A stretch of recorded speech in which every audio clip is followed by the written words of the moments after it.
offset by the recoveries at wala masyadong severe contamination. So let us go back to the main platform of our program, and if there's anybody who would want to report, kindly raise your right hand if you want to report first.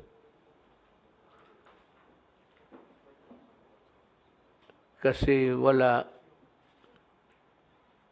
mag-ano na lang ako.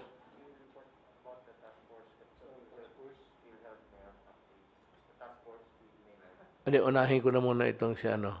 May I announce it first? Tell na.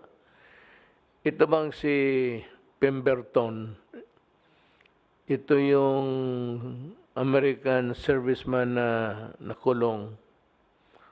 Tapos, hindi malaman ngayon ng gobyerno anong klaseng computation gawin, anong factors to contribute to the equation that would arrive at the reasonable conclusion that these things happen and should be there included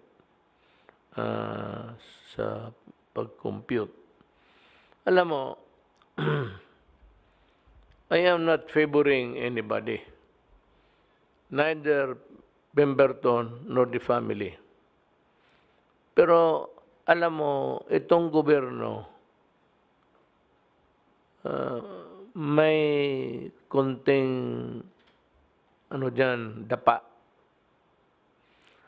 Kasi sa good behavior, kailan i-compute mo sa lahat, detained siya for the crime, facing trial, and prison siya for the crime. Iba yung detenado ka habang yung kaso pinapakinggan ng korte, trial. Iba naman yung detenado ka na, sentensyado ka na after trial. Siya kasi, being tried, detained na siya. Tapos, nung na-convicted siya, tuloy-tuloy na. Ngayon, ganito yan. The basic fault there is when you talk about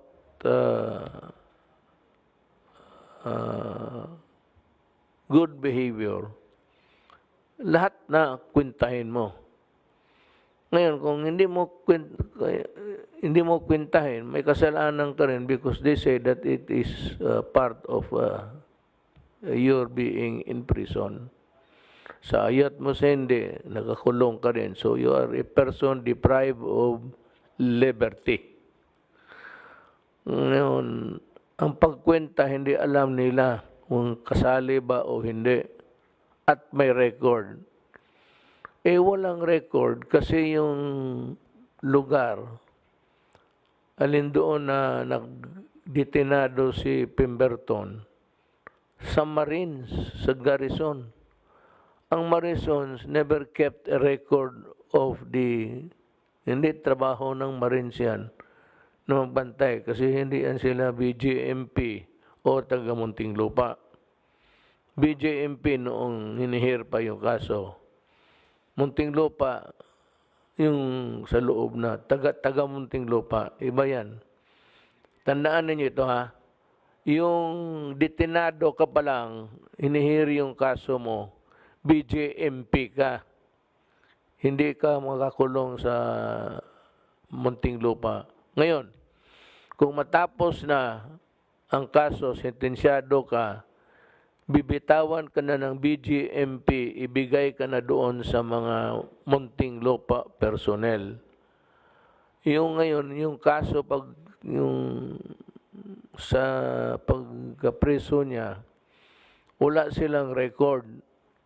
So pagka walang record, di mo malaman kung nabilang ba o hindi. Pagka ganon, hindi kasalanan ni Pemberton.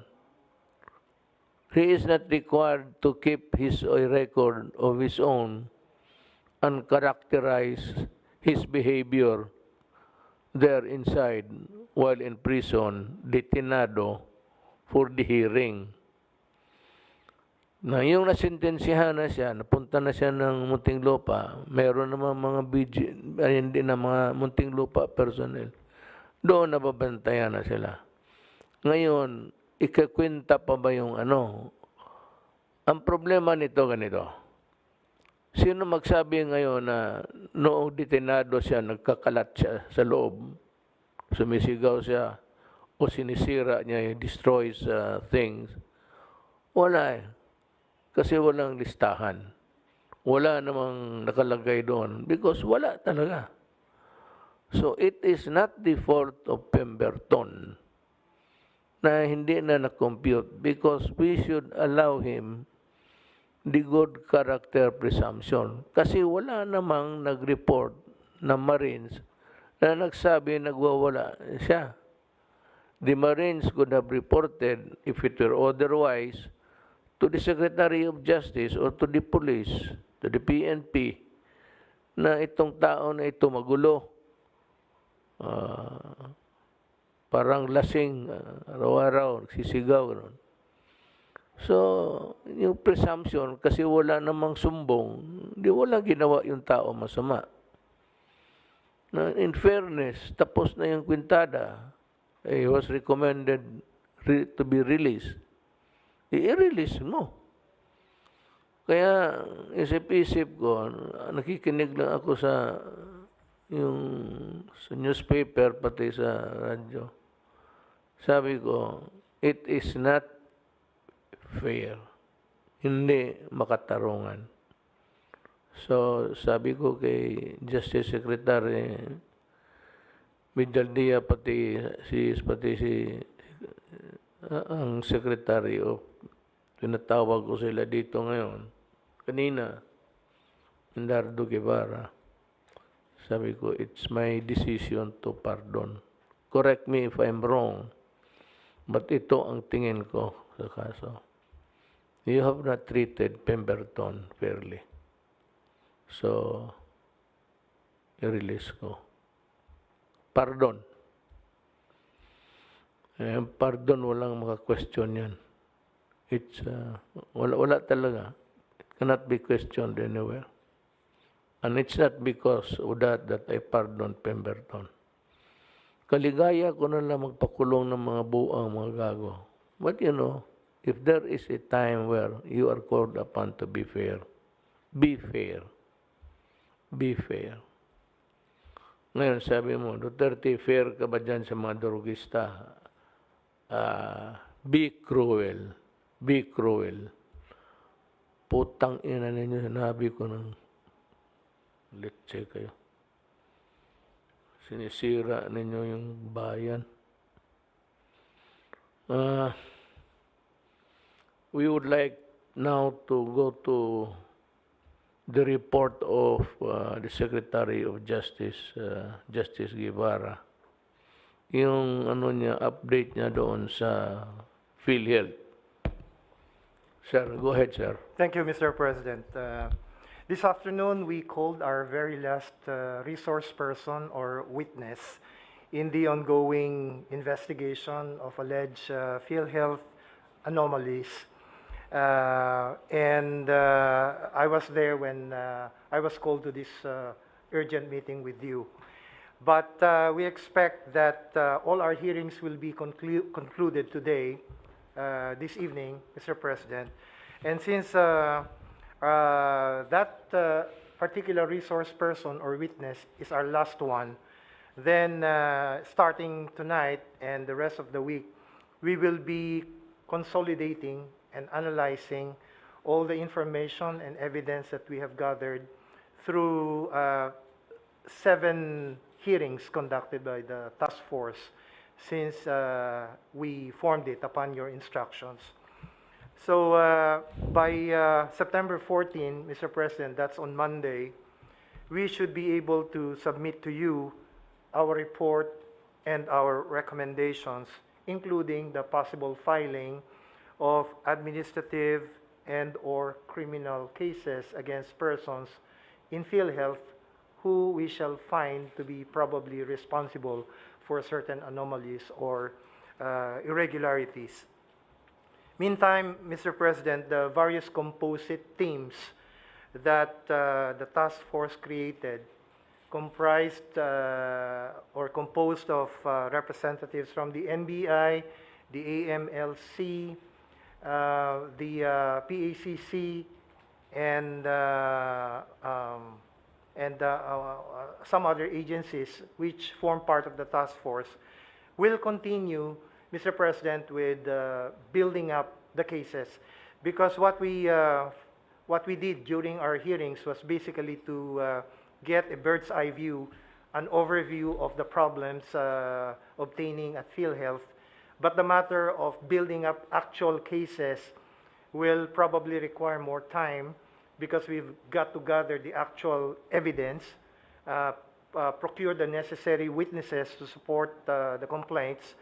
So we're hoping that we'll be able to file a few of these cases before we submit our report to you, or maybe even after. We'll just recommend in our report to you the filing of these cases.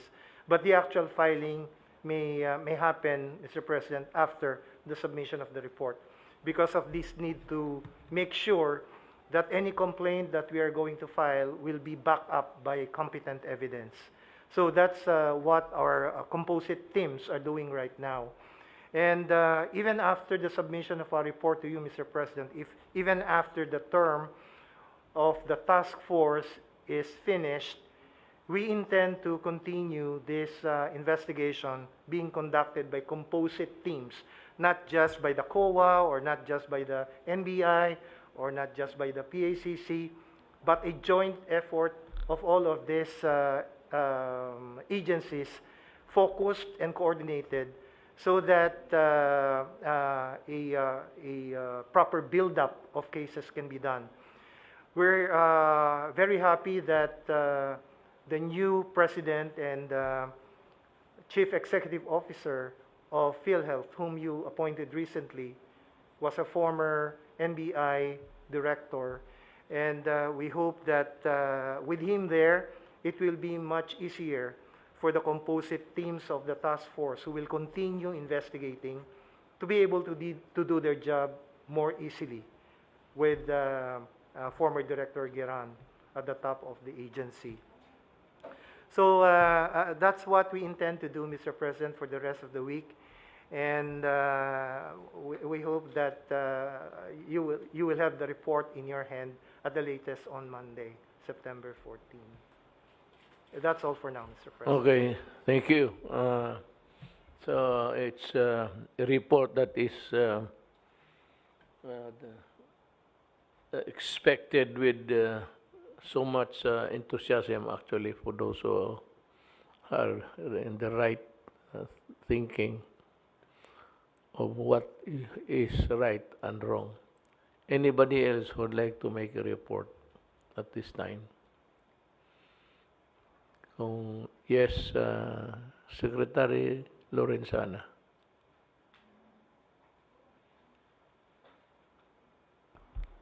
Mr. President, for information lang po. Maganda po ang nangyayari ngayon sa buong bansa. Bumababa na po yung cases. From a high of about 10,000 plus before, it's now to about 2,008. So, it's good.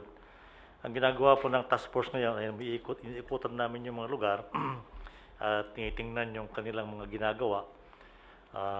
Tatanungin namin, we are not there to assess or to audit them, but to find out how the national government can help them. So I went to Caloocan last Saturday and commended them for their good job. From a high of 90, ngayon less than 10 na lang ang kaso nila everyday. So doing well po sila dyan. Meron lang tayo mga ibang pumuputok, Mr. President, like Bacolod, Iloilo, and Jensan. So yan ngayon ang pinagtutuunan natin ng pansin. Secretary Simato is there now in Western Visayas. And sometime this week or next week, kami ni Secretary Galvez pupunta naman sa Jensan, Mr. President. Yun lang po, Mr. President. Thank you. Thank you, Secretary Lorenzana. Secretary Doge. Good evening, Mr. President. I'll just have one slide presentation. Pwede bang makita yung slide number 8? Just to support the report of Lorenzana, I want to show the distribution of recent cases by municipality, city of the NCR as of September 6, 2020. One slide back. One slide back. One slide, sige pa. Back. Back sa Mar. Yan. Sir, ito po yung mga cities of NCR. Ayan, Quezon City, City of Manila, Caloocan City, all the way down. Yung total number of cases of NCR is 35,040 last 3-4 weeks from August 10 to August 13. So makita po natin yung recent 1 to 2 weeks, August 24 to September 6, ang laki ho ng ibinaba, naging 24,517. Bumaba po siya ng 10,523. Difference of 35,040 and 24,517. At ito po ay nagsasalamin ng negative 30% ang difference po, no? Kung makikita niyo po yung mga graph sa kanan, marami ho pababa yung mga bars, Mr. President. So halos lahat po ito talagang nagbabaan ng kanila pong mga kaso. So maganda po ang nangyari dahil you allowed MECQ to be imposed beginning August 3 to August 18. So nakatulong po ito, Mr. President, sa pagbawas ng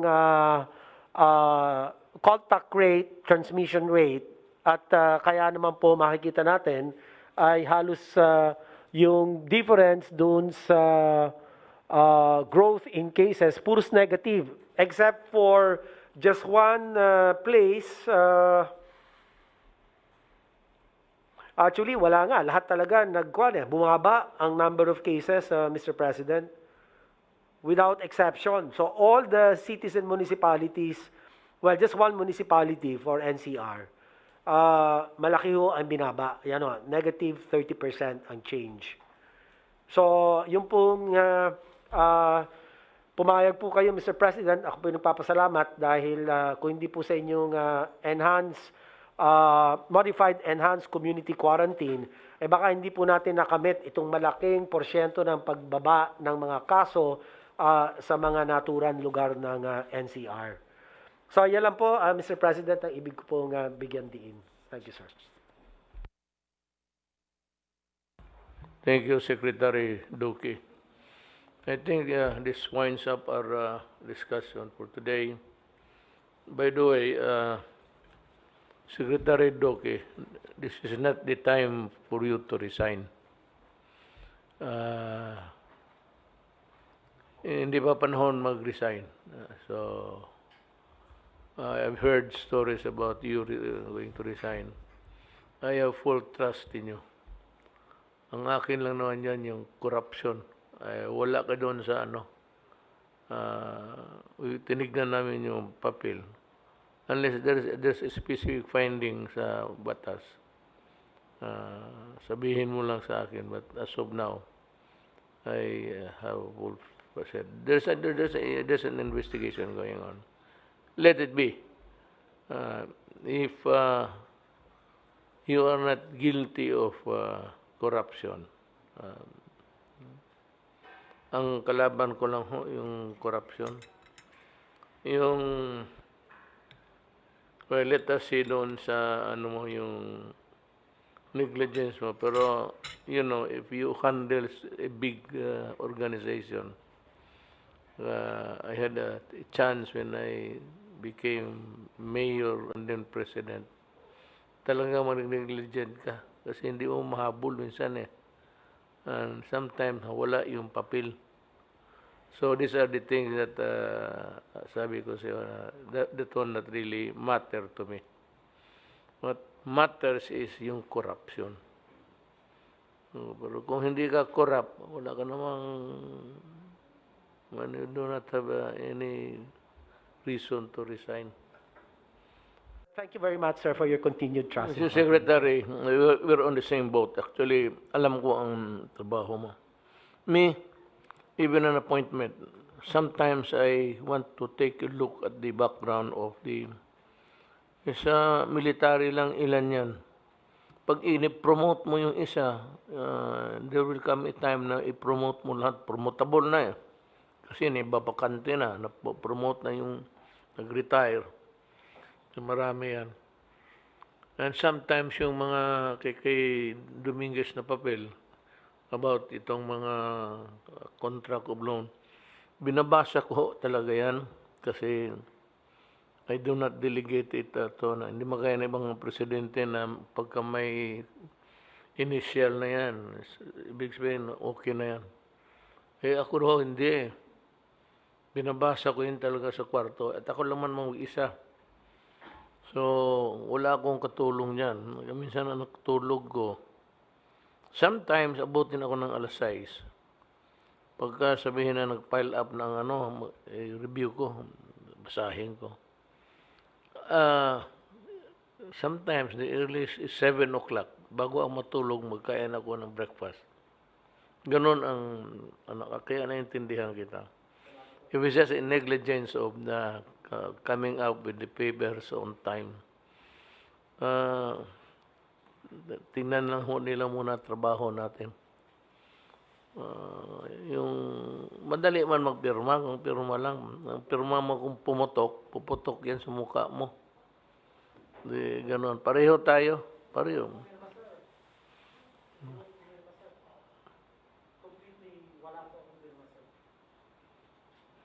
So, ako Katawa ko, I have to express my my frustration, sir. I hope you don't mind. Yung mga pumirma, hindi man sila nirecommend. Yung mga pumirma, hindi nirecommend for filing of the cases. Yung hindi pumirma, yun lang ang idinawit. Parang, bakit naman ganon? But height of injustice, unfairness, and masakit po yan, sir. Yung hindi ka nga pumirma, ikaw pa yung idinadawit, ipinipilit na idawit. Yun sarang hindi ko matanggap lang sa dibdib ko.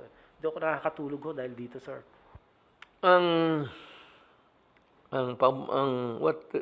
What goes in my favor actually, if someday pag nag-retire na ako, is that all papers sa transactions in yung mga departamento, you know very well na hindi talaga umaabot sa akin, lalo na yung pera, purchases, ganun, wala.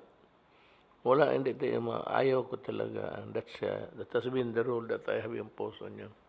I'm saying this so that the people will know na wala akong basta yung transaction, yung mga itong gaya nitong reclamation, magbigay ka ng 10,000 hectares. Mag-reclaim ng 10,000 hectares. Di buong luneta na. So, tinanggal ko yung walang processing ngayon ng papel sa no reclamation projects, paper spending.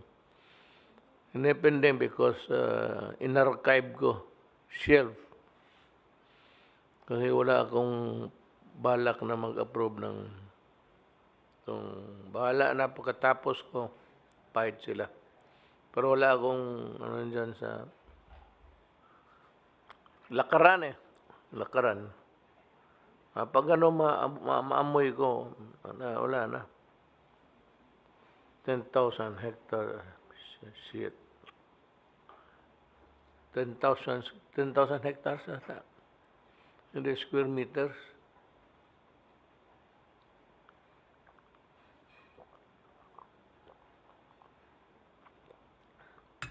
Kaya, one of these days, magtawag ako ng bakasyon. Kasi one time, mamili ka sa lugar, Secretary. Huwag lang labas sa Pilipinas. Dito lang.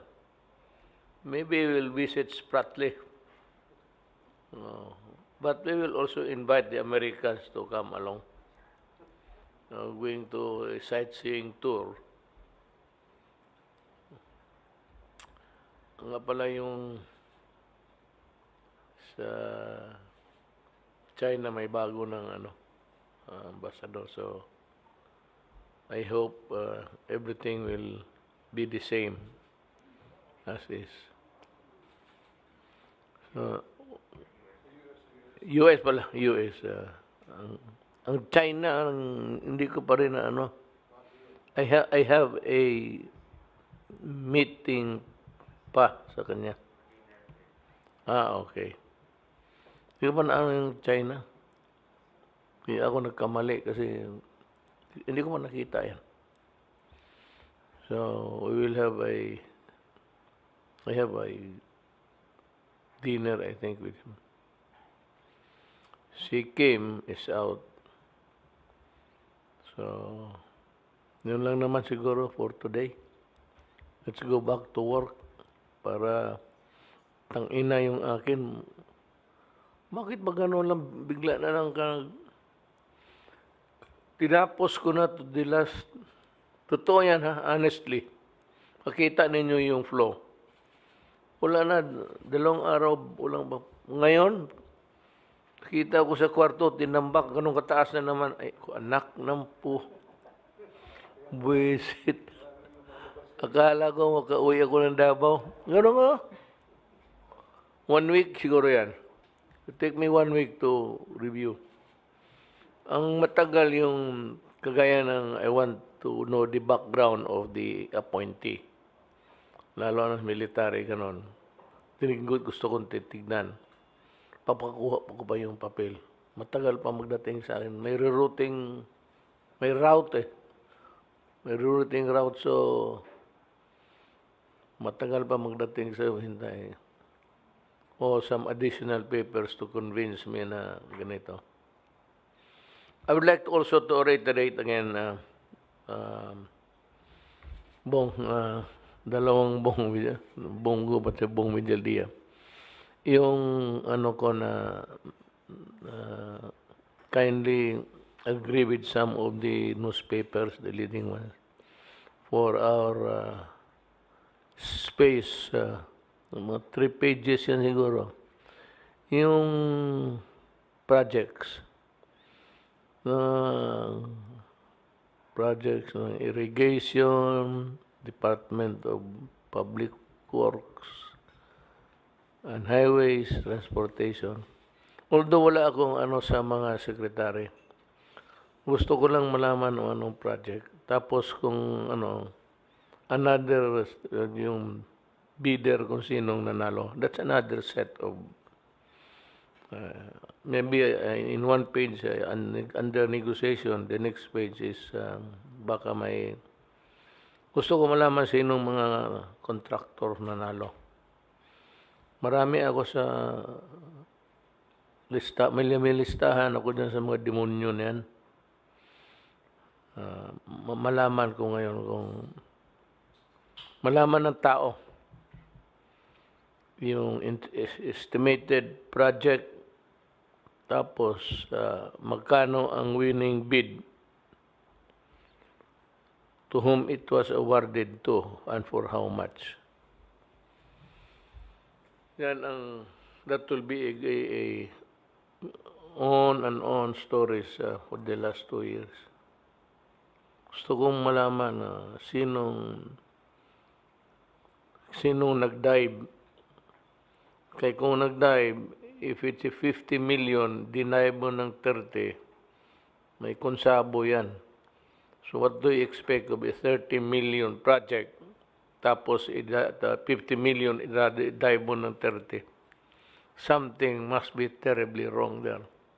That's why you have a project na is really not a project, but supposedly a project, but already bidded out and constructed and completed. another page for completed projects. At di maabot siya sige na 5 page, magbili tayo. Ano mo lang, merry-go-round mo lang sa mga today it could be Manila Times, then could be the Bulletin, and so forth and so on. Mga Philippine Daily Star, lahat sila. Basta malaman ng tao.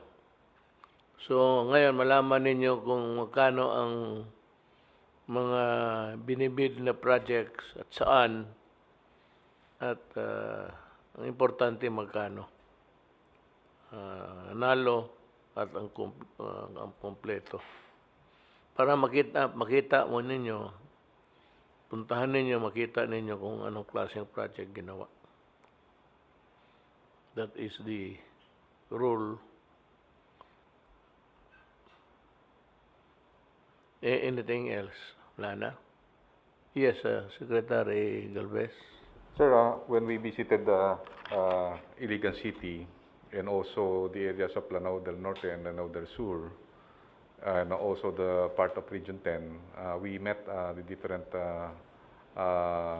LGUs. The Lanao del Sur, sir, Governor Jong, he's recommending that he be placed on MECQ, which I consulted Secretary Anyo, and we recommended to the ITF for the upgrading of Lanao del Sur as MECQ, considering it is contiguous to Iligan City. And its cases also rising up, sir. And also, based on the recommendation of the NTF, and also with consultation with the mayor of Bacolod City, the cases of Bacolod City is much higher than Iligan City, who is also an MECQ. So we will recommend also that Bacolod City be placed on MECQ as recommended by the ITF. Yes, sir. Tama mataas na. Bacolod, taka ako. Bacolod City and Lanao del Sur, sir. Sige, sir. Sir, dagdagan ko lang po, Mr. President. Yung sa Bacolod City, yung 4 days po, nagkaroon sila ng 462 cases, new cases, and if you divide it by 4 days, nag-average sila 135 cases, new cases per day. So that's why, sir, we strongly recommend endorse the recommendation of General Mel Feliciano and and Secretary Simatu to escalate the community quarantine to modified ECQ or enhanced community quarantine. Yun lang po, sir. Noted, sir. Mula na, Senator, I must admire you for your industry. Pasalamat kami. Just your presence here is just as good as anybody else is watching over the oversight. So I encourage oversight committees of projects. Diba ikaw, ang sabi ko kay Bong, if you really want to help me, you act as if you are with the opposition. Huwag mo akong sabihin na kaibigan tayo, that you were once my... It ain't that way sa atin. Yung iba, pero tayo, walang kaibigan. Basta may mali. Basta pati ako. Oo, pa sa akin siguro, mahiyang lang sabihin mo, but call my attention. But you might want to, kung may ano dito masama na tinignan mo, mapahiya ako, give it to another lawmaker. Ibulong mo lang doon na ganito yung sitwasyon. Sila na ang they will open up everything for us. So long as there is no corruption, talagang mas lalong masira tayo kung we tolerate it. Yan ang mahirap, yung putang inang kang kawatan. It's a very hard thing to swallow. Okay, thank you and magandang gabi sa inyo.